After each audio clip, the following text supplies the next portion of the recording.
عزیزان محترم، مجلس شام غریبہ کے اس متبرک اور مقدس اجتماع کے لیے سرنامہ کلام میں سورہ نحل کی ایک آیت کی تلاوت کا شرف حاصل کیا گیا۔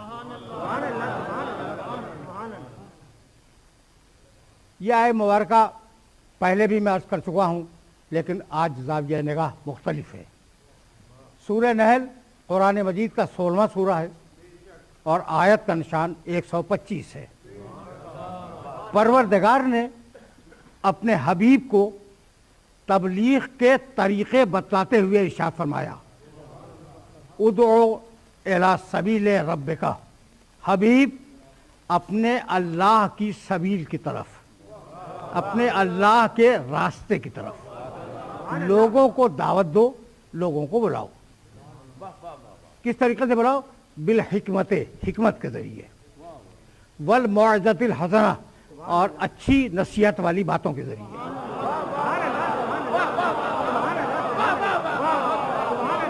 وجادلہم باللتی ہی احسن، اور حبیب اگر کوئی بحث کے لیے آ جائے تو اس طریقے سے بحث کرنا جو بحث کا بہترین طریقہ ہو۔ ان ربک هو اعلم بمن ضل عن سبیلہ، حبیب تمہارا اللہ، تمہارا رب بہت اچھی طرح جانتا ہے کہ کون اس کے راستے سے ہٹ گیا ہے۔ وہو اعلم بالمہتدین، اور وہ ہدایت پانے والوں کو بھی خوب اچھی طرح پہچانتا ہے کہ ہدایت پانے والے کون ہیں اور اس کے راستے سے ہٹے ہوئے لوگ کون ہیں۔ کیسے تبلیغ کرو؟ حکمت کے ذریعے، موعظہ حسنہ کے ذریعے۔ حکمت کے معنی بات کی گہرائی تک پہنچا دینا۔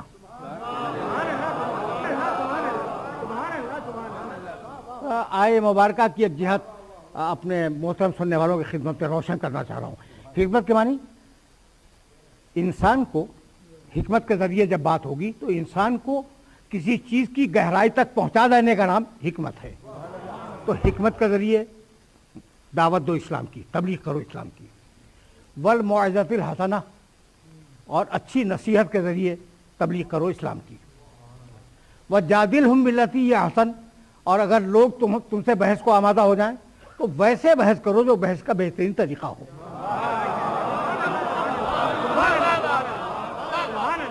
لہجہ شیریں ہو، دھیما ہو، پیار محبت کی فضا ہو۔ جادلہم باللتی ہی احسن، جدال کرو احسن طریقے سے۔ احسن یعنی بحث کا بہترین طریقہ۔ دیکھیے دنیا میں جب بھی کوئی نبی آیا تو اس کے سامنے 3 قسم کے لوگ آئے۔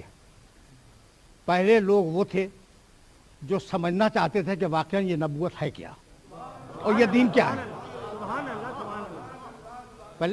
پہلے لوگ جو تھے نا، سنجیدہ لوگ، ان کی خواہش یہ تھی کہ معلوم کر لیں کہ یہ نبی جو دین لایا ہے یہ ہے کیا۔ یہ پہلی خواہش ہے سنجیدہ لوگوں کی۔ اچھا، دوسرا گروہ ان لوگوں کا تھا کہ بھائی اگر اس نبی کو نہ مانے تو نقصان کیا ہے، اور نبی کو مان لے تو فائدہ کیا ہے۔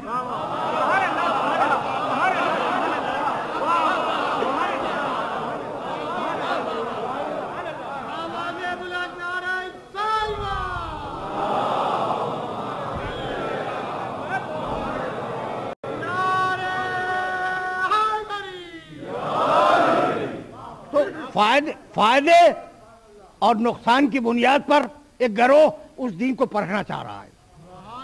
تیسرا گروہ دانشوروں کا گروہ، جو ہر بات کے اوپر بحث کے لیے آمادہ ہو جاتے ہیں، بحث، تکرار، غیر ضروری گفتگو۔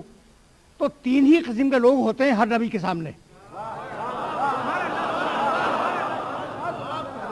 یا وہ ہوں گے جو بات کو سمجھنا چاہیں گے، یا وہ ہوں گے جو نفع نقصان کو سمجھنا چاہیں گے، یا وہ ہوں گے جو بحث کرنا چاہیں گے۔ حبیب اگر کوئی بات سمجھنے آ جائے تو حکمت کا ذریعہ سمجھا دے،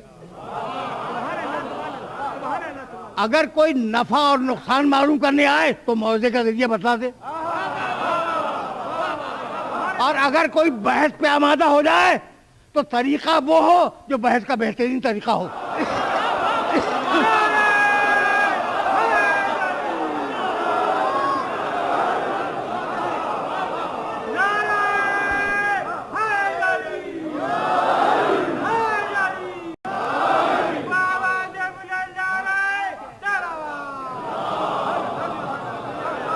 ہے تو اب دیکھو اسلام کتنا انسانیت دوست مذہب ہے، انسان کو دوست رکھنے والا۔ ابھی بچہ ماں کے بطن میں ہے، احترام کرو، اسی لیے اسقاط حمل حرام ہے۔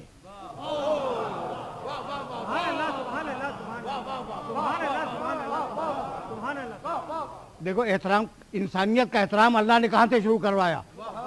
بچہ ماں کی پیٹ میں، احترام کرو، اسقاط حمل حرام ہے۔ اور سنو، اس کا احترام کیوں کروا رہے ہیں؟ اس لیے کہ تمہارا مستقبل ہے۔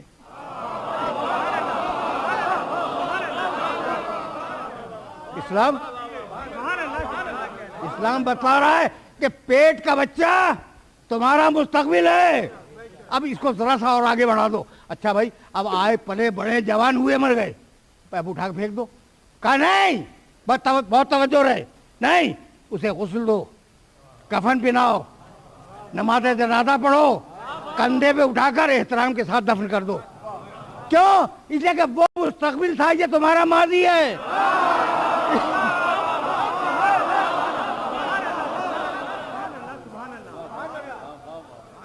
آنے والا تمہارا مستقبل ہے، جانے والا تمہارا ماضی ہے، اور تم حال میں ہو۔ تو اگر ماضی کے احترام کرنے کے عادی ہوگے، اگر مستقبل کے احترام کے عادی بن جاؤ گے، تو تم حال کا احترام تو یقیناً کرو گے۔ پہنچا دو، یہ میرا پیغام ہے پوری انسانیت کے نام۔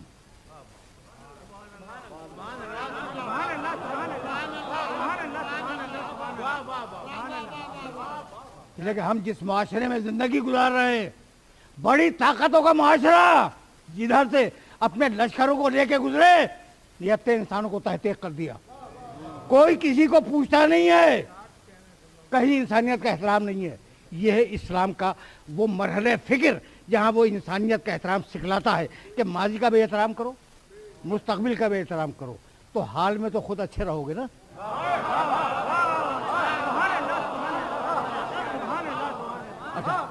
لیکن اس کے برعکس ہم نے دیکھا خون مسلم کی اذانی۔ کون سا ایسا شہر ہے جہاں مسلمانوں کا بہتا ہوا لہو تمہاری نگاہوں کے سامنے نہیں ہے؟ خصوصاً مسلم بلاک کی بات کر رہا ہوں میں، کہیں امن ہے؟ اسلام کا مشن تھا کہ آئے احترام کرو، جائے احترام سے اسے واپس کرو، خود احترام کے ساتھ رہو۔ لیکن ایسی بے احترامی دنیا میں دیکھی نہیں گئی جیسی آج خون انسان کی بے احترامی کی جا رہی ہے۔ تو اب یہ جھگڑا ہوا کہاں سے؟ بھائی جھگڑا ہوا، بس تمہاری فکر کے لیے ایک غذائے فکر دے رہا ہوں میں۔ جھگڑا ہوا، پروردگار نے کہا اسے سجدہ کر،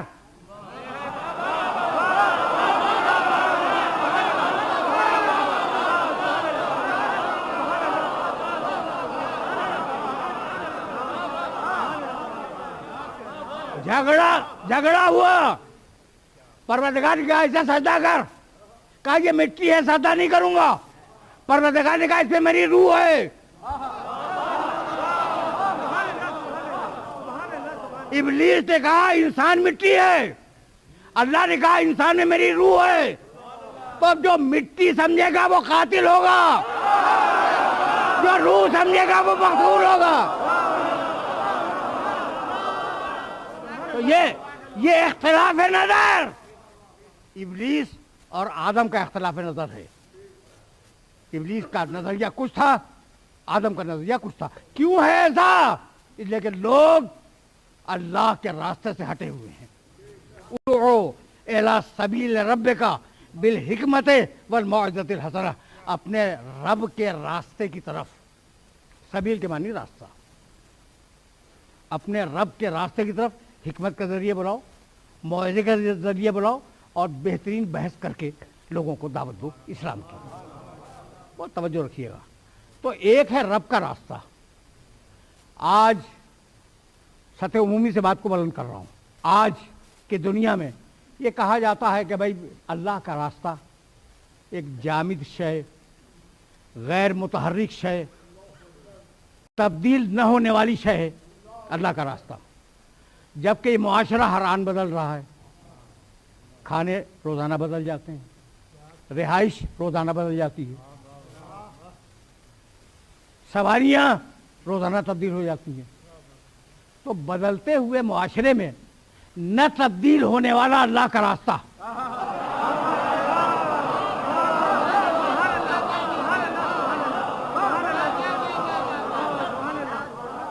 اللہ کی سبیل وہ جو نہ بدلے، معاشرہ وہ جو ہر لمحے بدلے. تو انہوں نے کہا بھئی بدلتے ہوئے معاشرے میں اللہ کا راستہ چل نہیں سکتا. یہ ہے آج کے متمدن دنیا کا خیال کہ ایک پرانی چیز، ایک جامد شے کہہ دیا کہ یہ ہے تو یہ ہے، مانتے چلے جاؤ. یہ نہیں چلے گا، اس لیے کہ معاشرہ بدل رہا ہے. یہی سبب ہے کہ کچھ لوگوں نے معاشرے کو ترک کر دیا، پہاڑوں میں، غاروں میں، خانقاہوں میں انسانیت کو چھوڑ کے چلے گئے، معاشرے کو ترک کر دیا. ہیں ایسے لوگ آج بھی پائے جاتے ہیں جن میں روحانیت پیدا ہو گئی، دنیا داری سے لا تعلقی پیدا ہو گئی. ایسے لوگ پیدا ہو گئے. دوسری طرف کچھ وہ پیدا ہوئے جنہوں نے کہا فطرت نے جو راستہ بتا دیا دنیا داری کا وہی صحیح ہے. توجہ رکھنا، اس لیے کہ سطح عمومی سے میں نے بات کو ذرا سا بلند کیا ہے. دنیا داری دیکھو، معاشرہ بدلتا ہے. جب معاشرہ بدلتا ہے، لباس بدل گئے، کھانے بدل گئے. ایسا ہوا ہے نہیں ہوا؟ مکانات کے نقشے بدل گئے. تو یہ چیزیں بدل گئی. تو پھر اگر دین نہ بدلنے والی شے ہے اسے قبول کرو گے تو کسی بھی وقت معاشرے کا دین سے ٹکراؤ ہو جائے گا. جو کہتے ہیں کہ ہر چیز بدلتی ہے وہ بھی غلط ہے، اور جو کہتے ہیں کہ چیز بدلتی نہیں ہے وہ بھی غلط ہے. یہاں لانا تھا اپنے سننے والوں کو. تو یقینی طور پر کچھ چیزیں معاشرے میں بدلتی ہیں. توجہ رہے.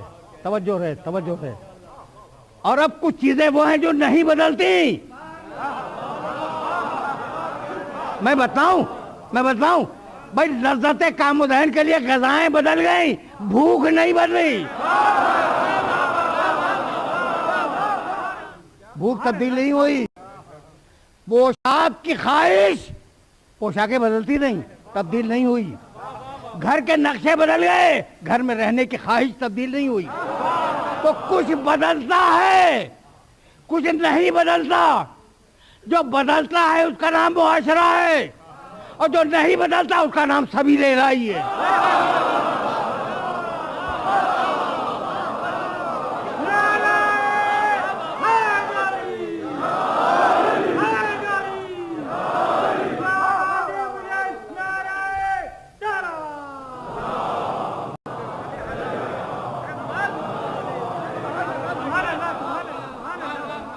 عجیب بات ہے، میں کیسے اپنے سننے والوں کی خدمت میں عرض کروں کہ آسانی سے یہ مرحلہ گزر جائے.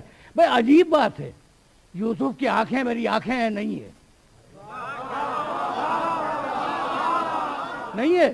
موسیٰ کا چہرہ میرا چہرہ ہے نہیں ہے، ٹھیک ہے نا. اسماعیل کے کان میرے کان جیسے ایسا نہیں ہے، کہیں نہیں ہے. بس سارے پیغمبروں میں محمد رسول اللہ کو منتخب کیا اور کہا اس کے ہاتھ میرے ہاتھ، اس کی زبان میری زبان. تو مالک محمد رسول اللہ کے ہاتھ سے اور زبان سے کیا کام لینا چاہ رہا ہے؟ کہتا کہ اس کی زبان میری زبان ہے، اس کے ہاتھ.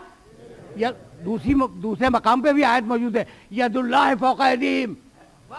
یہ محمد رسول اللہ کی تو بیعت جو کر رہے ہو نا، تو یہ محمد کا ہاتھ نہیں ہے، اللہ کا ہاتھ ہے. تو میرے رسول کا ہاتھ اللہ کا ہاتھ، میرے رسول کی زبان اللہ کی زبان. یہ کام کیا لینا ہے؟ کہا اس دن دیکھنا جب میرا نبی ہاتھوں سے بلند کرے گا.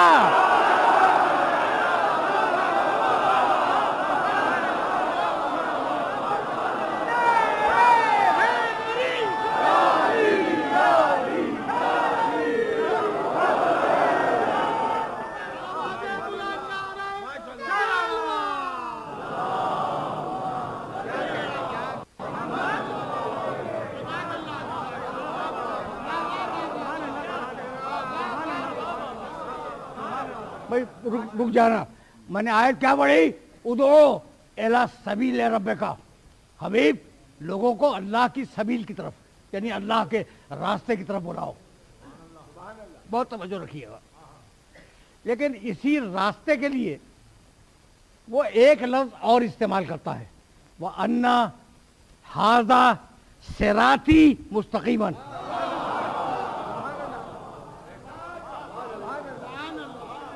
کون صراط سے واقف نہیں ہے؟ صراط کے معنی راستہ. پل صراط یعنی وہ پل جو اس راستے کے اوپر سے گزرتا ہے. ٹھیک ہے نا؟ صراط کے معنی راستہ. حبیب بتا دو لوگوں کو کہ یہ جو میری سبیل ہے، میرا راستہ، اس کا نام ہے صراط. بہت توجہ رہے، بہت توجہ رہے. اس کا نام ہے صراط. مستقیماً سیدھی ہے. مستقیماً کا لفظ موجود ہے. یہ میرا راستہ جو ہے وہ سیدھا ہے. تو بھائی راستہ اگر سیدھا ہو تو راستے کی ہدایت کرنے والا ٹیڑھا نہیں ہو سکتا.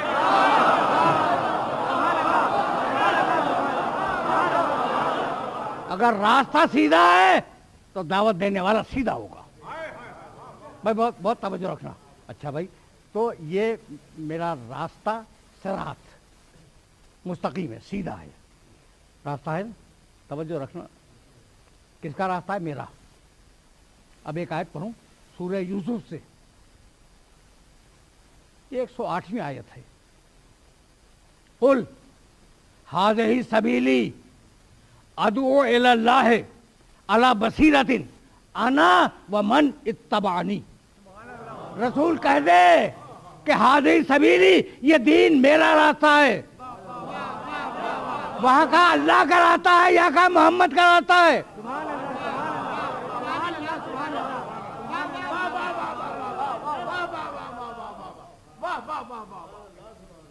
اتنی قربت ہے اللہ میں اور محمد رسول اللہ میں.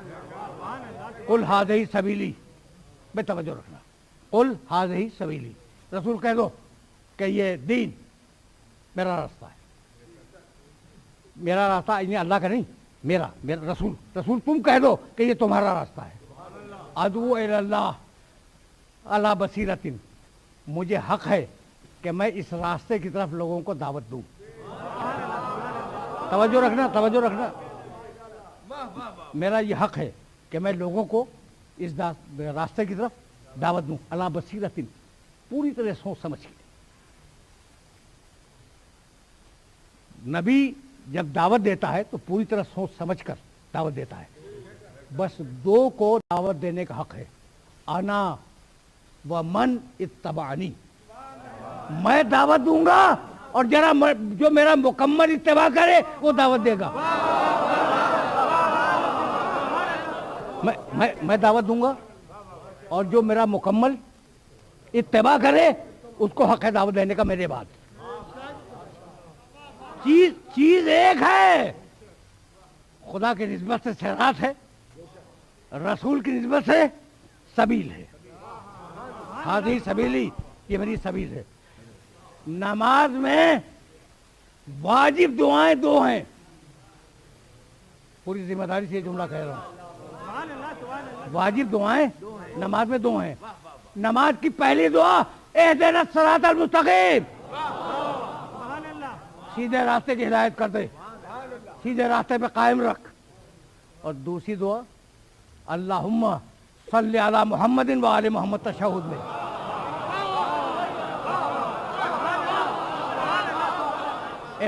امام شافعی رحمۃ اللہ علیہ نے فرمایا نا کہ من لم یصلی علیکم لا صلاۃ لہ. اے محمد و آل محمد، جو تم پر درود نہ بھیجے نماز میں اس کی نماز ہی نہیں ہے.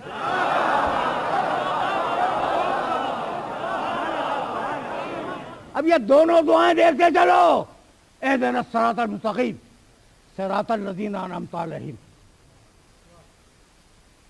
پروردگار قائم رکھ صراط مستقیم پر. صراط الذین انعمت علیہم، ان کا راستہ جو تیری نعمت والے ہیں.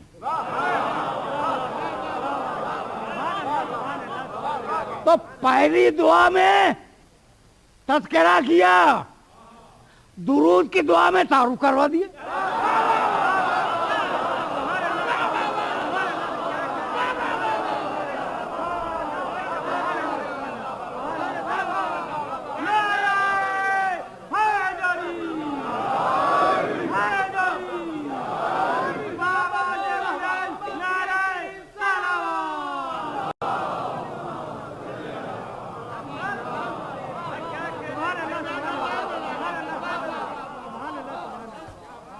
یہ مرحلہ فکر ہی عجیب ہے جہاں میں اپنے سننے والوں کو لے کے آ گیا.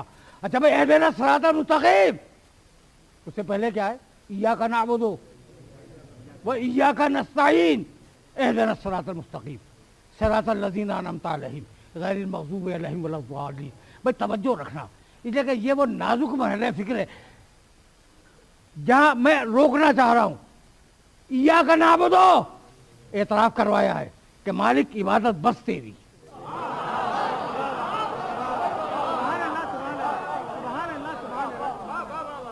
عبادت بس تیری. وہ ایاک نستعین مالک مدد بس تجھ سے. بس واقعہ یہی ہے کہ آج کا جو میں نے ترجمہ کیا پوری ذمہ داری سے کیا، بس عبادت تیری، بس مدد تجھ سے اور کسی سے نہیں. نماز اللہ کی سب سے بڑی عبادت تو یہی ہے. نماز سے بڑی تو کوئی عبادت ہی نہیں ہے اللہ کی. عبادت سجدے اللہ کو، ذکر محمد کا، بس سمجھ لو. مدد اللہ سے، وسیلہ میرے نبی کا. گفتگو اس مرحلے پہ رک گئی. آئے تطہیر کے نزول کے وقت جو اہل البیت موجود تھے ان کا آخری حسین ہے.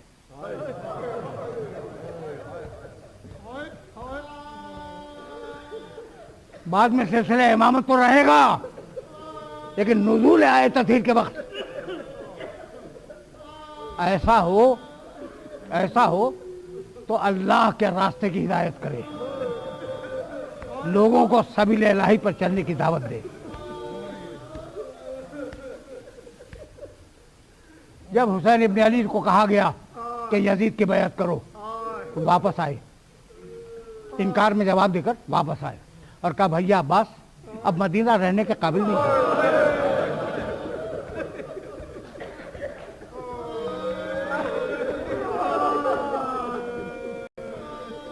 اب سامان سفر کی تیاری کرو. ابو الفضل نے تیاری شروع کی. ادھر محمد حنفیہ کو بلایا اور ان کے ہاتھ میں ایک وصیت نامہ دیا. یہ وصیت نامہ تاریخ کی کتابوں میں آج بھی محفوظ ہے. پورا نہیں بتاؤں گا، وقت نہیں ہے. ان الحسین یشہد ان لا الہ الا اللہ وان محمد رسول اللہ. حسین گواہی دیتا ہے کہ اللہ کے علاوہ کوئی معبود نہیں ہے اور محمد اللہ کے رسول ہیں. آگے چل کے لکھا انی لم اخرج اشرن ولا بطرن ولا مفسرن ولا ظالمن. میں جو نکل رہا ہوں مدینے سے تو توصیف پسندانہ عزائم میرے نہیں ہیں. ملک گیری نہیں چاہتا ہوں، میں کسی پہ ظلم نہیں کرنا چاہتا، میں کسی فساد کی بنیاد نہیں ڈالنا چاہتا. بل خرجت لطلب الاصلاح فی امت جدی. میں جو نکل رہا ہوں تو اپنے نانا کی امت کی اصلاح کرنا چاہتا ہوں. یہ ہے سبیل الہی کی حفاظت کرنے والا. 28 رجب کو یہ قافلہ نکلا. 3 شعبان کو حسین وارد مکہ ہوئے. 9 ذی الحجہ کو حسین نے خانہ کعبہ سے سفر اختیار کیا. کچھ جملے ہیں فقط، مختصر سی بات. تو محرم کا دن تھا کہ چلتے چلتے حسین کی سواری نے چلنے سے انکار کیا.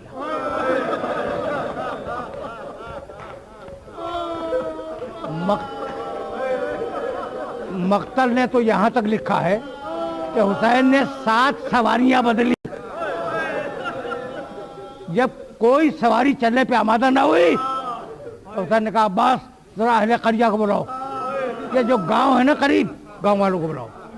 گاؤں والے آئے, پہچانا, سلام کیا, کہا گاؤں والوں بتاؤ اس گاؤں کا نام کیا ہے؟ کسی نے کہا یقال لہا ماریا, اس کا نام ماریا ہے. کسی نے کہا یقال لہا نینوا, کسی نے کہا اس کا نام نینوا ہے. کسی نے کہا یقال لہا عقر, اس گاؤں کا نام عقر ہے.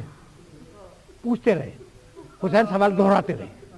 ایک بوڑھا پیچھے سے آگے آیا اور کہنے لگا فرزند رسول یقال لہا کربلا.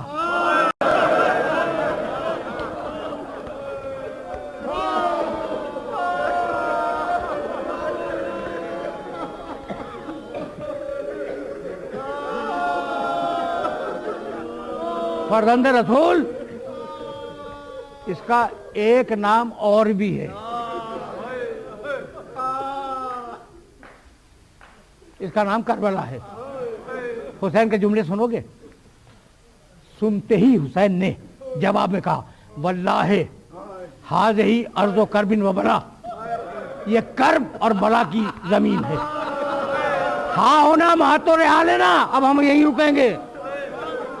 ہاں ہونا تزبات فال ہونا, یہاں ہمارے بچے ذبح کر دیے جائیں گے. ہاں ہونا تریم ہونا, یہاں ہمارے اہل حرم اسیر کر دیے جائیں گے. اب بات خیمے لگاؤ. 2 محرم کو خیمے لگے, 3 محرم سے فوجیں آنی شروع ہوئی. 4تھی تاریخ تھی محرم کی کہ پسر سعد ایک لشکر جرار کو لے کے آیا. 6ٹھی محرم کو گفت و شنید کی آخری بات ہوئی, وہ ناکامیاب ہو گئی. 7ویں محرم سے پانی بند ہو.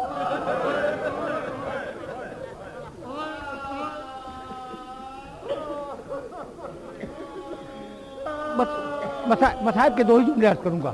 7ویں محرم سے پانی بند ہو گیا, حسین کے بچے اور العطش کی صدائیں.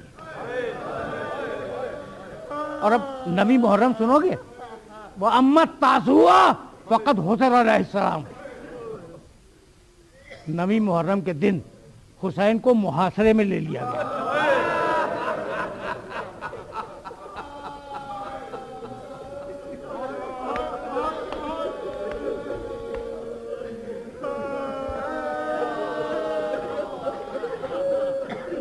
حسین کو محاصرے میں لے لیا گیا.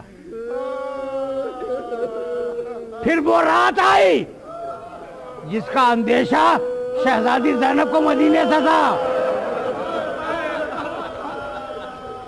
عاشور کی رات آئی. عاشور کے دن کا آغاز ہوا. بھائی بہت توجہ رکھنا, مصائب کے 2-4 جملے عرض کروں گا. عاشور کے دن کا آغاز ہوا اکبر کی اذان سے, اور عاشور کا دن ختم ہوا حسین کے سجدے پر.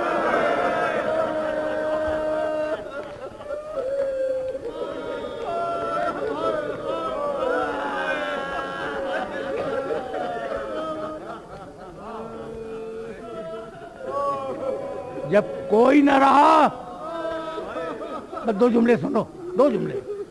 میں شام غریبہ سے قریب ہو گیا, لیکن 2 جملے سنتے جاؤ. جب کوئی نہ رہا تو حسین ابن علی خیمے سے باہر آئے. فنظر یمینا و شمالا, داہنے دیکھا بائیں دیکھا. ایوکم یقدم جوادی, ہے کوئی میرے جناح کہلانے والا؟ شہزادی زینب نکل کے آئی کہ بھیا جب تک بہن زندہ ہے تو اکیلا سوار نہیں ہوگا. سوار کرایا حسین کو, بی بی خیمے میں گئی. جملے سن لو. اب جس بچی کی مجلس ہے نا, اس بچی کے ذکر سے میں قریب ہو گیا.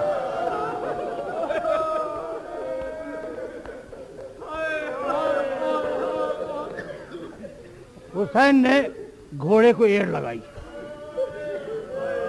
دیکھو گھوڑا بہت ذہین جانور ہے, وہ اپنے مالک کے اشارے کو بھی پہچانتا ہے. حسین تو ایڑ لگا رہے ہیں نا, گھوڑا گردن ڈالے کھڑا ہے. ایک مرتبہ حسین نے ذوالجناح کے گلے میں باہیں ڈال دی اور کہنے لگے کہ ذوالجناح سب میرا ساتھ چھوڑ گئے، کیا تو بھی میرا ساتھ نہیں دینا چاہتا؟ ذوالجناح چپ ہے۔ اتنے میں حسین کے کانوں میں کسی بچی کی سسکیوں کی آواز آئی۔ اب جو مڑ کے دیکھا تو ذوالجناح کی پچھلی ٹانگوں سے سکینہ لپٹی ہوئی ہے۔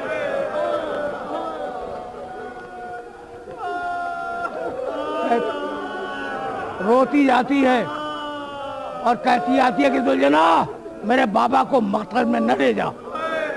حسین گھوڑے سے اترے، اترنے کے بعد بچی کو گود میں بٹھایا، ارباب ذکر بیان کرتے ہیں، دیر تک بچی سے باتیں کرتے رہے۔ کہا سکینہ کوئی فرمائش؟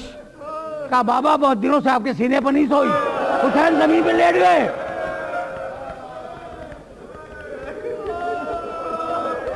بچی کی یہ فرمائش بھی پوری کی۔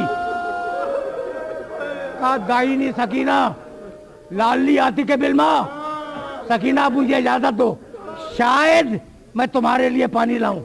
بچی نے باپ کے دونوں شانے تھام لیے۔ کہا بابا چچا عباس بھی یہی کہہ کے گئے تھے۔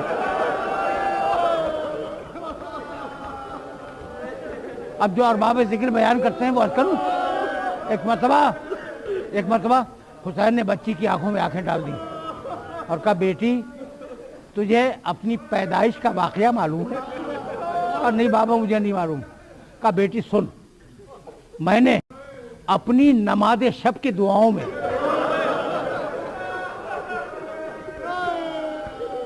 اپنے اللہ سے یہ دعا مانگی کہ پروردگار مجھے ایک پیاری سی بچی دے دے جسے میں بہت چاہوں، جسے میں بہت پیار کروں، اور میری شہادت کے بعد وہ تماچے کھائے میں صبر کروں۔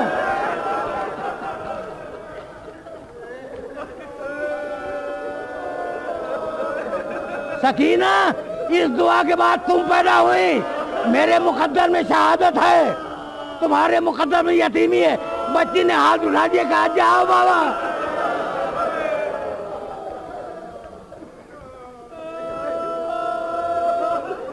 بس میری تقریر آخری مرحلوں تک پہنچ گئی۔ اب آخری جملے عرض کرنے والا ہوں۔ جاؤ بابا۔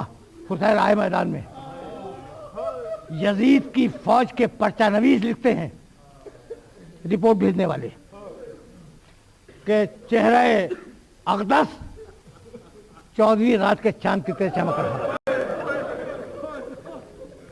اور ایسے حملے کر رہے تھے جیسے بھوکا شیر بھیڑوں کے گلے پہ حملہ کر رہا ہو، اور یہ کہتے جاتے تھے تم نے میرے عباس کو بھی نہیں چھوڑا۔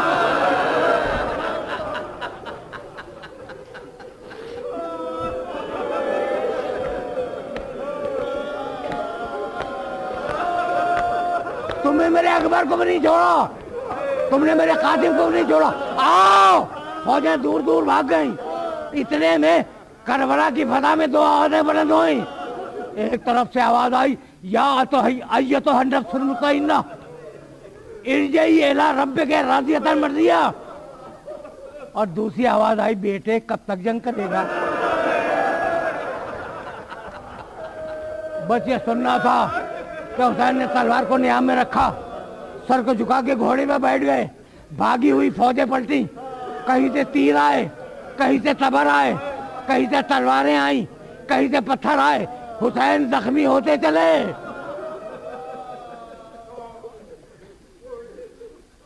ایک مرتبہ ذوالجناح کے گلے میں باہیں ڈالی اور کہا ذوالجناح دیکھ میرا اکبر کہاں ہے، وہاں مجھے اتار دے۔ ذوالجناح نے حسین کو اکبر کے لاشے کے قریب اتار دیا۔ آگے اب کچھ بیان نہیں کروں گا۔ اتنے میں شور کی آواز بلند ہوئی۔ جب شور کی آواز بلند ہوئی تو بیمار بھتیجے کو زینب نے ہلایا، بیٹے یہ کیسا شور ہو رہا ہے؟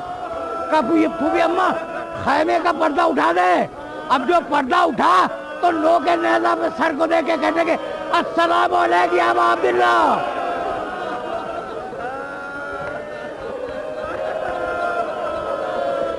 کربلا کے بن میں شام آ گئی. یہ فقط شام غریبہ نہیں ہے، یہ یتیموں کی شام ہے، بیواؤں کی شام ہے، لاوارثوں کی شام ہے، یہ جلتے ہوئے کرتے کی شام ہے، یہ زخمی رخسارے کی شام ہے.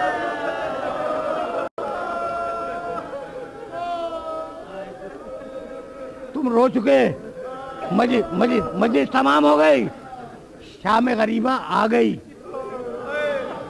اب آخری جملہ سنو، اور ہمیشہ شام غریبہ کی مجلس یہ مصائب کے انہی جلوس پہ ختم کرتا ہوں. آخری جملے سن لو. بچی تو سمجھ میں آ گئی نا؟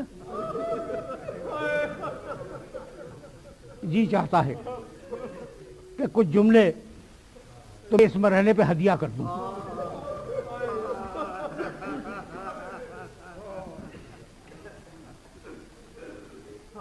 شام غریبہ آئی. شام غریبہ تاریک رات نہیں تھی، جلتے ہوئے خیموں کی روشنی تھی.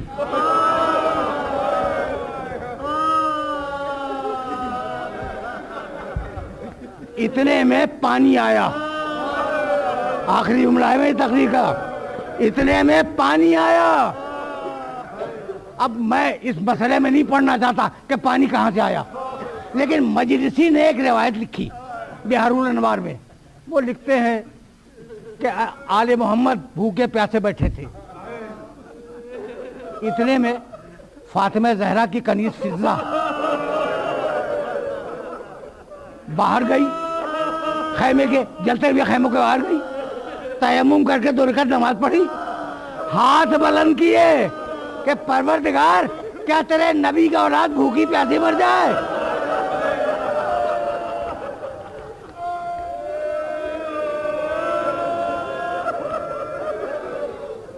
بس آخری جملہ سنو، مجھے اجازت دے دو. پانی آیا. یہ میری تقریر کا آخری جملہ. پانی آیا. جب پانی آ گیا نا تو شہزادی زینب نے سب سے پہلے سکینہ کے لیے جام آب بھرا. بچی تماچے کھا کے سو چکی تھی، گوشوارے نوچے جا چکے تھے، کرتے کے دامن میں آگ لگ چکی تھی، بچی سوئی ہوئی تھی. ایک مرتبہ جگایا، کہا بیٹی پانی آ گیا، ایک گھونٹ پانی پی لے. کہا پھوپھی اماں پہلے آپ پی لے.